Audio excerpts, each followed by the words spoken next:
Goeiemôre en welkom hier by ons oggendoordenkings. Vanoggend lees ek vir ons uittreksels uit Johannes hoofstuk 17. Ek sou graag die hele hoofstuk wou lees. Dit is Jesus se gebed en is so ryk en so diep, maar ek gaan net sekere verse, heelwat verse daaruit lees. En dan Jesaja 33 vers 6. Johannes 17 vanaf vers 1. Jesus het hierdie dinge gesê. En toe sy oë na die hemel opgerig en gesê, Vader, die uur het aangebreek, verheerlik u Seun, sodat die Seun u kan verheerlik, net soos u aan hom gesag oor die hele mensdom gegee het, sodat hy aan elkeen wat u aan hom gegee het, die ewige lewe kan gee. En dit is die ewige lewe, dat hulle u ken, die enigste ware God, en ook hom wat u gestuur het, Jesus Christus.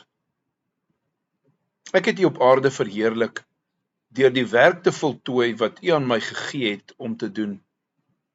En nou, Vader, verheerlik my by u met die heerlikheid wat ek by u gehad het, voordat die wêreld bestaan het. Ek het u naam bekend gemaak aan die mense wat u my uit die wêreld gegee het.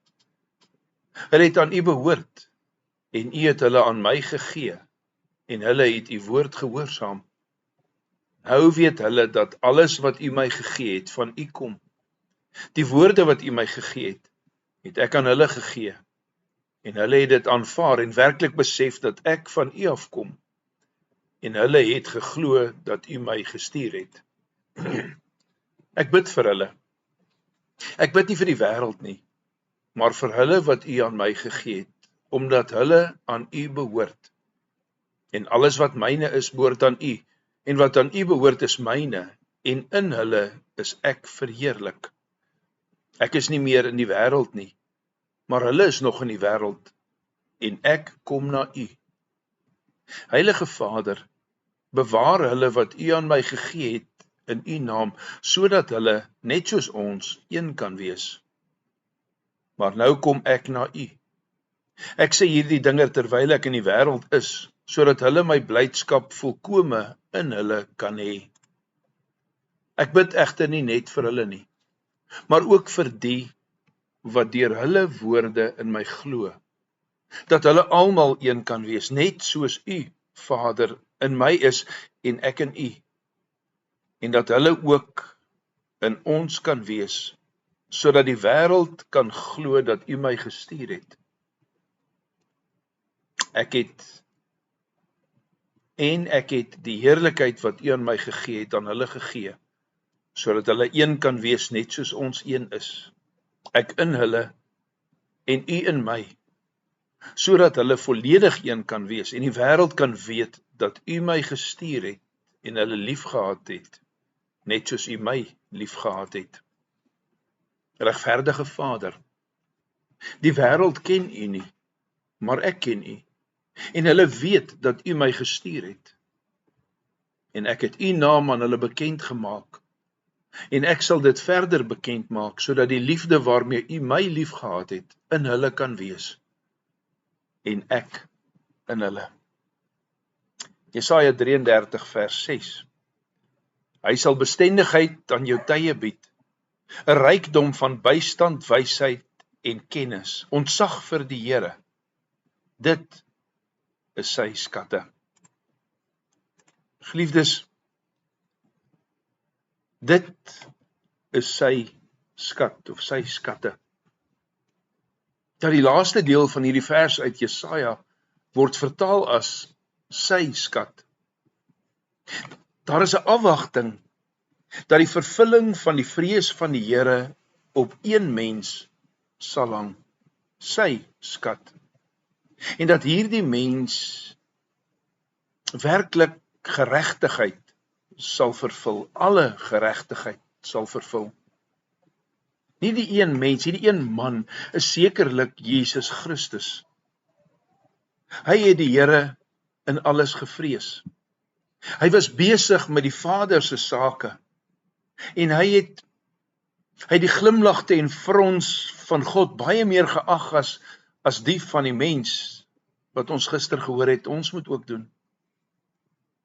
Dat die vrees vir die Here was Jesus se skat.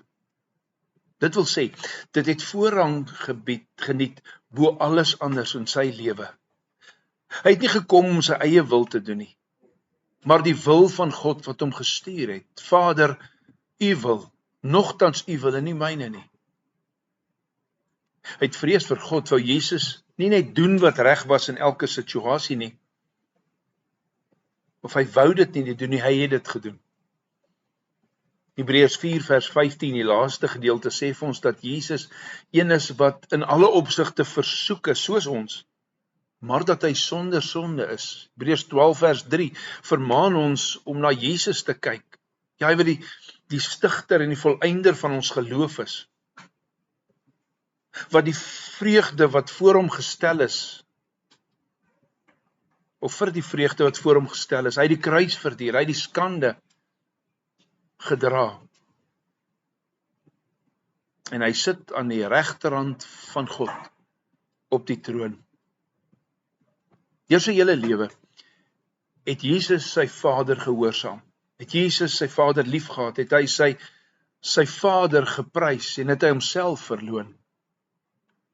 En terwyl Psalm 119 met vreugde in God se gebooie, insetting en reëls dit sing, neem Dawid in die gees bloot Jesus se woorde van lof en behaag in sy Vader se wil op. Jesus se koestering van die vrees van die Here is sy heerlike geregtigheid. Kom ons dank die Here vir Christus se volmaakte geregtigheid. Kom ons dank die Here dat hy as seun van God vir ons kom leer het wat vrees vir die Here beteken. Kom ons sluit ons oë. Almagtige, ewige God en Vader, Here, ons kan vandag stil word met die wete dat Christus volmaakte geregtigheid gebring het. Ja, Here, dat hy u wil gedoen het.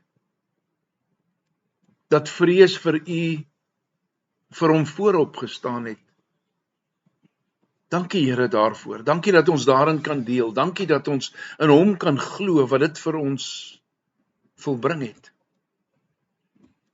Dankie dat ons kan leer uit sy vrees vir u. Nie angs nie, maar heilige vrees. 'n dankbare vrees. Lei ons deur u Gees, Here, om ook so in ons lewens u te vrees. In Jesus naam bid ons dit. Amen. Vanoggend sing ons saam Psalm 33 en ons sing die eerste en die 11de vers.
Geliefdes, vir môreoggend lees ons 2 Konings 18, vers 13 tot 18, en dan Jesaja 33, vers 7. 2 Konings 18, vers 13 tot 18, en Jesaja 33, vers 7.